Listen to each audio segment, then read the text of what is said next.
Welcome everybody. You're watching A Darker Shade of Brown with me, Angelica Cheyenne, aka the Chocolate Diva.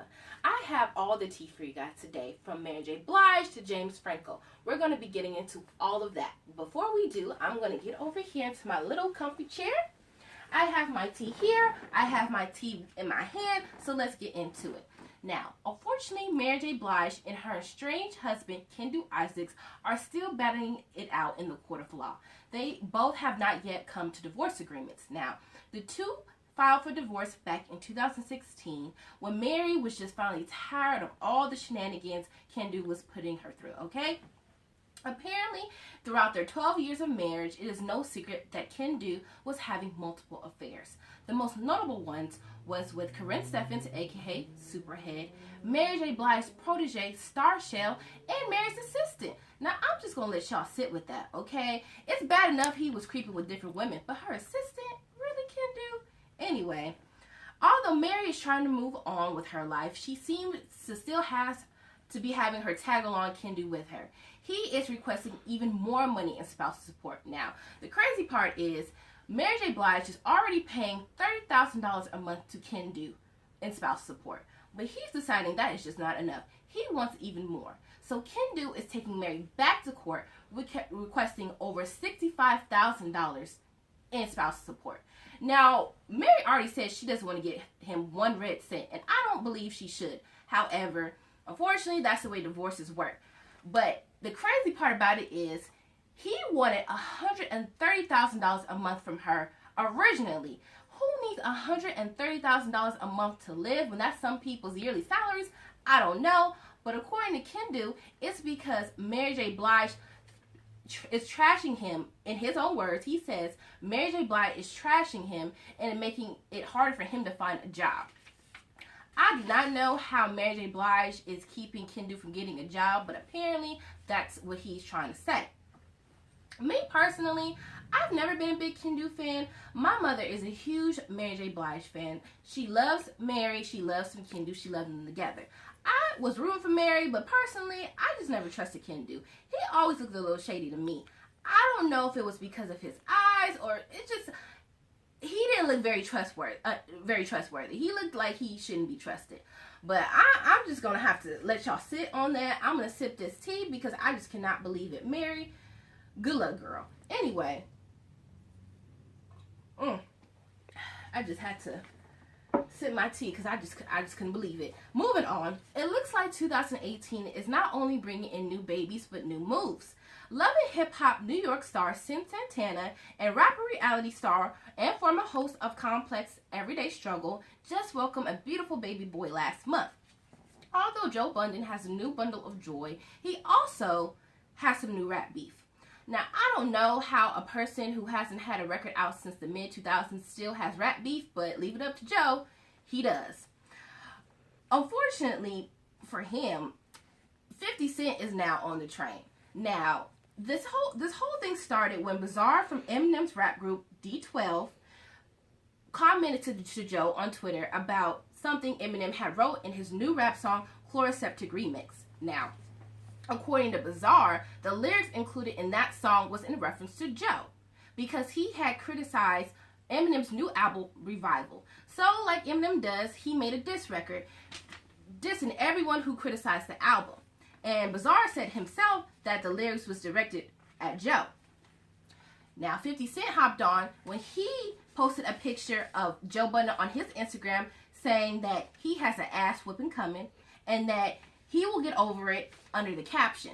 Now, I don't know what's going on with them three or even how it started. Eminem has been silent during the whole thing. According to Eminem, basically the record was referencing anyone, not anyone in particular, that had an issue with his new Revival album. But according to his friend and group member Bizarre, it was directed at Joe Budden. Now, Joe Budden has not said anything to 50 Cent nor Eminem. But he did respond back to Bizarre saying that Bizarre has not spoken to Eminem in over 10 years and that he will beat the dog, I'm going to let y'all finish it, out of them. Now, I don't know what's going on with all of them three or if it's true what Eminem was saying in his record. He could have just been rapping lyrics, but it looks like Bizarre and Joe Budden is beefing. And like I said earlier, Joe Budden is also a former host now. The show Everyday Struggle on Complex was created by Joe Budden. It features co-hosts DJ Academics and Nadeska Alexis. Now, this has been a popular show. I'm sure you guys are familiar with it. He went viral when he was in Lil Yachty's face, Lil Boat, saying what makes everything good. Y'all know what it is. He basically had different beefs with people like Lil Yachty. He was seen kind of coming from Ashanti when he had her on his show. It was just a whole big mess. He's known for being the controversial person on the show, and he agrees that that's what he wants to do. Joe said that the reason he left the show was that they wanted me to insert topics for me to speak about candid under the guise of it being candid for no money or for very little money. As the creator of this show, that's a problem. So I'm assuming that's the main reason he left, okay? They wanted him to change the show's platform and also not giving him what he felt was the right compensation for it. I don't know, Joe. Maybe he has a new album in the works. He has a new baby. I don't know what he's going to do now that he's no longer on the show. Maybe he'll drop a new album. Who knows? Okay? But moving on. Jermaine Dupri is also addressing rumors that him and Janet Jackson are not getting back together. Now, there have been many rumors that have surfaced about him and Janet, especially when they were caught hugged up in VIP after one of Janet's last shows on her world tour. He says that basically those are just friendly hugs and they're just friends. According to Jermaine, he says, I never knew us not to be friends. These stories are just all over the place. People keep making up these stories. Now, I personally I'm kind of happy that they're not back together, because if you know the whole reason why they broke up, you would feel the same way, but we're not going to get into any of that. However, it's good to see that they're still friends after all these years. I'm going to take a sip on that note because I actually believe that they were getting back together. They were hugged up. She just got a divorce. I thought maybe Janet was on the rebound and she went back to one of her old exes. Who knows? But it's good to see Janet is not going backward, but she's also going to be moving forward. So, let's continue on. Okay. With all these rumors lately, there's also been rumors circulating James Franco. Now, James Franco has been accused of being sexually inappropriate with over 5 different women. The women accusing him of this were former students at his now closed acting school, Studio 4. Now, I'm going to give you a little bit on the backstory on James Franco and his acting school, okay? Now, back in 2014, James Franco founded his new acting school, Studio 4. It taught students and funneled promising students into acting jobs in his projects, okay, from those he deemed who had the talent for it. Now, some students had very positive things to say about the school. They said that they loved that he was very enthusiastic as a teacher and he wanted to help them achieve their dreams of becoming actors and actresses, and he was providing them with acting gigs in his projects. But it was always the other students, unfortunately, who had very serious issues with Franco and his school. One major being is that Franco never placed any of his students in his projects, nor responded to them when they uploaded auditions. Now, all of the productions and movies that James Franco did was funded and done through his own production and casting company, Rabbit Bandini Productions. Katie Ryan, who was a student at the school, said, Franco would always make everybody think there were possible roles on the table, and we were to perform sexual acts or take off our clothes. She said that she received email requests from Franco to audition to be a prostitute on multiple occasions.